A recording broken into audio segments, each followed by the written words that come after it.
The 70th edition of the U.S. Nationals is sponsored by Peak.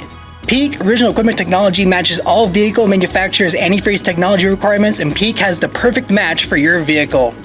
With their line of premium coolant specifically designed to match the technology and color requirements, as well as easy-to-read color cues on the packaging and label, and a list of covered vehicles make it easy to identify the right match for your ride. Find out more information about all Peak antifreeze and coolants at peakauto.com or using the link below.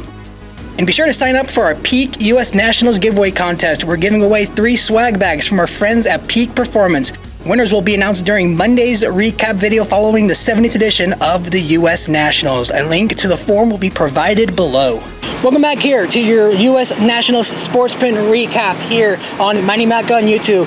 Friday night has wrapped up here for the US Nationals, day 3 in the books. Very, very hot conditions for all the sportsman racers that competed today. We saw not only the Super Stock and Super Comp wrap up some of their races in the class eliminator, as well as the Comp Cash deal that they have going on here. But some major stories going on within the field for not only Factory Stock Showdown Pro Mod, but also to wrap up the Sox and Martin Hemi Challenge. Really hot conditions today, like I said. Some very challenging conditions, especially in the Pro Mod category. We have a lot to look forward to. Let's get into your results. In Factory Stock Showdown, David Janik with a 7907 sees him take the top spot. Tony Scott Jr. rounds out second. Raymond Nash with 947 rounds out third. Stephen Bell with a 161. Lee Hartman back in fifth. Ricky Horde in sixth. Anthony Troyer in seventh. And Doug Hamp in eighth with a 4.8478. Back in the bottom half, ninth, you're going to find Kim Shirley with an 8.504. Mike Lloyd with an 8.677. Alan Scruggs in 11th with an 9.860. Scott Libersher with a 12.197. He's going to hope to get better in the final session tomorrow. Lindsay Wheelock, 12.488. Mark Powick with a 14.880. Kevin Skinner with a 15.047, and Jetson Deach with a 17.461 rounds out your Factory Stock Showdown field. 2 drivers not in the show right now. David Davies II and Pete Gasco Jr. had their runs thrown out today. So right now they sit 17th and 18th, still needing to bump their way in.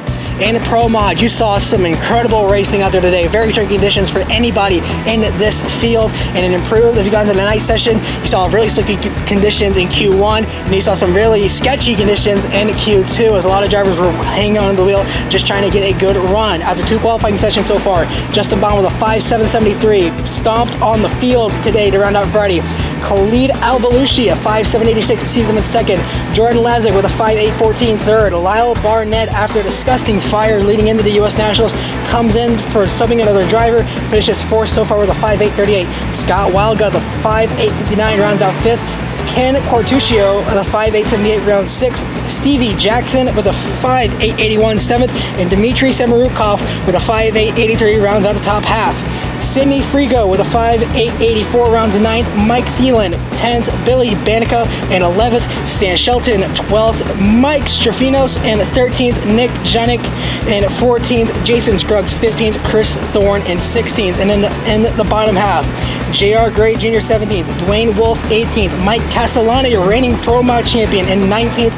Mason Wright 20th. And Kevin Rivenbark 21st, not in the show. And lastly, in the Hemi Challenge, after an incredible round of elimination today, Steve Comelle came in after winning the hat trick of the last 3 Hemi Challenges, makes it number 4. Round 1, he had a bye. Round 2, he went through Earl Baum, Charlie Westcott in round 2, and then Jim Pancake in the semifinals. Who do you have to face off against to try and win number 4 in a row? The person who won the inaugural Hemi Challenge, Bucky Hess and the Psycho Cuda. Went through round 1 against Mike Skinner, Jim Daniels in round 2, Anthony Rose in round 3, and then had a bye run in the semis to meet up against Comella. But sadly, it wasn't enough. Comella goes 4 in a row to wrap up the Hemi Challenge. So that's going to wrap up our content here for the Sportsman Friday recap. Again, if you guys like the content, be sure to subscribe to the channel today so you don't miss any of the upcoming content throughout the weekend.